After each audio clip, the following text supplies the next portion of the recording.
د الله پاک حمد او ثنا ده له کومې وخت نه چې امارت راغلی ده او فتح راغلی ده له هغه نه تر دې وخته پورې به تقریبا 3 میاشتې پوره کېږي. تر ټولو نه د ولس لپاره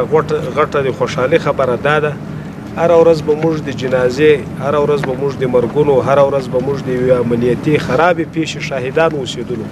هره ورځ په افغانستان کې مندې بورېدلې، هره ورځ په افغانستان کې یتیمان پاتې کېدل.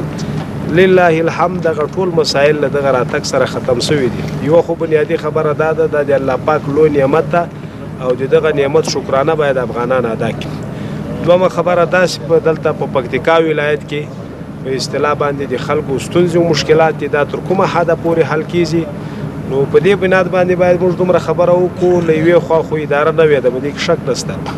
له بلې خوا چې څومره مسلکي کسانو ته او ضرورت ته او اړتیا ده شاید هغه کسان هم دومره پوره نه وي، خو د دې باوجود هم انشاءالله تر خپله اوسه پورې دغه چارواکي کوښښ کوي چې ستونزې حل شي. او یوه غوښتنه چې د موږ له چارواکو نه ده د جناب والي صاحب نه خصوصا چې نوی والي صاحب راغلی ده له دې نه موږ په دې باندې سخت ډېر راضي یو چې په اول راتګ سره د پکتیکا جامع مسجد ته راغی او له خلکو سره یې خبرې وکړې او خلکو ته ډاډ او اطمینان ورکړو. په دې وخت کې یقینا امارت سره هغه امکانات نشته کوم چې له تېرې ادارې سره وو، پروژې نه لري په اصطلاح باندې خلکو ته خدمات چې هغه څومره ضرور دي دا پیله نه لري. له دې سره په اصطلاح باندې د انکشافي موضوعات د پیلن لپاره د ټوله دنیا تاسو ته معلومه ده چې دنیا بندیزونه لګولي. یو شی چې د موږ امارت یا په اصطلاح د حکومت چارواکي لري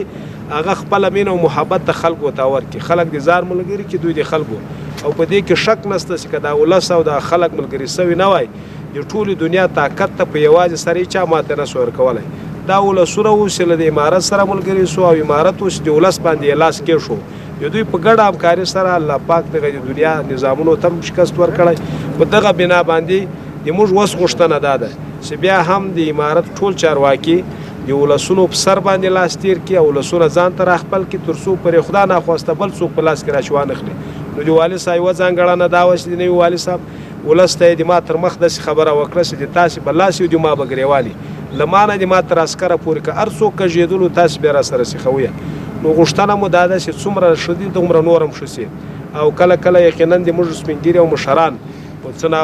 وخت ناوخته دغه یو ستونزه یادوي چې کله دوی کله مقام ته راځي په هغه وخت کې په اصطلاح باندې هغه مناسب وخت دوی ته نه ورکول کېږي. نو د دې لپاره هم د موږ له مشرانو نه د جناب نوي والي صاحب نه له ټولې ادارې نه غوښتنه دا ده چې هغه هر چا ته په خپل انداز باندې ونډه ورکړي او د هغو ستونزو ته په خپل وخت باندې رسیدګي وکړي.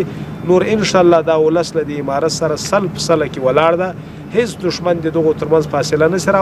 نشي راوستلی. او یوه غوښتنه به مو بله دا له جناب والي صاحب سره چونکې دا د قرآن صریحي امر ده ان تؤدوا الامانات الى اهلها، تر ټولو نه غټ امانت چې ده هغه وظیفه او دنده ده. نو دغه باید اهل خلکو ته چې هغه څوک امین خلک کارګر خلک او په دې ولس باندې ستړي ستونزې تېرې کړي او امارت کې هم قرباني ورکړي، نو اهل خلک چې رامنځته سي نوره به انشاءالله دلته کومه ستونزه داسې ښکاره موجوده نه ده. جناب قاري صاحب محترم، تاسو د ولس خبره وکړه کنه چې امارت ډېره په ولس تکیه وکړه او امارت په همدې راز باندې بریالیتوب ته هم ورسېدو. اوس په پکتیکا کې چې امارت راغلی ده په اداراتو کې ولایت مقام نورو ادارو کې د ولس کارونه څومره بې ځنډه خلاصېږي یا څومره بې واسطې او بې فساد او بې دې شیانو، تاسو په دې اړه څه وایاست؟ یعنې تاسو خپله تر موږ په دې شیانو بلد یاستئ، خاصتا کوم عدلیه او قضایي ارګانونه چې دي تاسو هلته لاړ شئ د ولس یوه تجمع جوړه ده، معنا دا د مخکې ولس مراجعه نه کوله ځکه د 1 روپۍ به دا 10 روپۍ به مصرف راتو. اوس بې له کومه مصرفه بې له کومې واسطې بې له کومه تکلیفه د ولس د وګړي د کمزوري د زورور د هر چا غږ ته رسېدګي کېږي. نو ما درته ویل چې یوه ستونزه هغه موږ هم باید ورسره ومنو، هغه دا ده چې ور له وره په اصطلاح باندې دومره کسان چې دا ټولو اړتیاوو ته په وخت باندې رسېدګي وکړي دا به تر اوسه پورې لا راپره سوي نه دي. بهرحال تر خپله اوسه پورې یعنې تقریبا که موږ ووایو چې 90% دغه کارونه بې واسطې سوي دي او دا معنا چې په اصطلاح باندې بې له کومې اداري فساد او بې له کوم اخلاقي فساده ترسره کېږي. ډېره مننه.